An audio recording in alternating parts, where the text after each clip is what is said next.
बिस्मिल्लाहिर्रहमानिर्रहीम अस्सलामुअलैकुम। परदेसी न्यूज़ के साथ मैं हूं साजिद अली। हज 2021 की रजिस्ट्रेशन का आगाज़ हो चुका है। इस साल हज पर कितना ख़र्चा आएगा और इसके रजिस्ट्रेशन का क्या तरीक़ाकार है, इसकी मुकम्मल तफसील आज की इस वीडियो में हम आपके साथ शेयर करेंगे। इससे पहले अगर आपने हमारा चैनल सब्सक्राइब नहीं किया तो सब्सक्राइब करें और घंटी के निशान को दबाएँ ताकि हर नए आने वाली वीडियो को नोटिफिकेशन आपको बर वक्त मिलता रहे। इस साल हज के 3 पैकेजेस है। सबसे जो कम पैकेज है वो 12,113 रियाल है, उसके बाद 14,381 रियाल है, उसके बाद 16,560 रियाल है।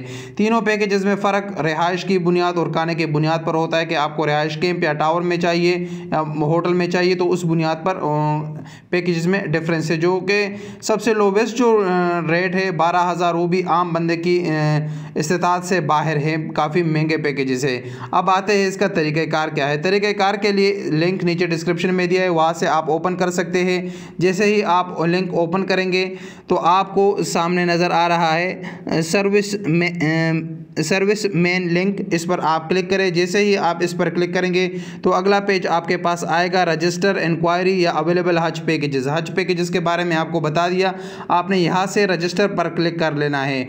जैसे ही आप रजिस्टर पर क्लिक कर लेते हैं तो आपके सामने आ जाता है आपका इकामा नंबर और आपका जो बाकी डिटेल है, आपका डिटेल यानी आपका डेट ऑफ बर्थ, आपका रेजिडेंसी सिटी कि आप कौन सी सिटी में रहते हैं और नीचे जो MH कोड है इसको आप सबमिट कर लेंगे। जैसे ही आप इस पर सबमिट कर लेंगे और अपना मोबाइल नंबर भी एंटर कर लेंगे तो उसके बाद अगला जो पेज आपके सामने आएगा वो आपके वेरिफिकेशन कोड का है। ये अहम चीज़ है, वेरिफिकेशन कोड। यहाँ पर अक्सर लोग फंस जाते हैं, मैंने खुद भी कई बार ट्राई किया लेकिन यहाँ पर ही काम फंस जाता है। जैसे ही आप यहाँ पर आ जाते हैं तो अक्सर आपको वेरिफिकेशन कोड नहीं मिलता है, आपको यहाँ पर इंतज़ार करना पड़ेगा। अगर इंतज़ार के बावजूद भी नहीं आता तो आपको फिर वापस बैक जाना पड़ेगा और दोबारा रजिस्ट्रेशन का तरीक़ाकार फॉलो करना पड़ेगा। तो उस सूरत में आपकी किस्मत की बात है कि अगर आपका लक अच्छा हो तो आपका हो जाएगा रजिस्ट्रेशन, अगर आपका लक अच्छा ना हो तो हो सकता है कि आपका रजिस्ट्रेशन ना हो जाए, लेकिन आप कोशिश करें, इंशाल्लाह आपका रजिस्ट्रेशन हो जाएगा। उसके बाद आपको एक ईमेल भी मिल जाएगा और आपको एक पूरा कोड मिल जाएगा जो आपके बुकिंग का होगा।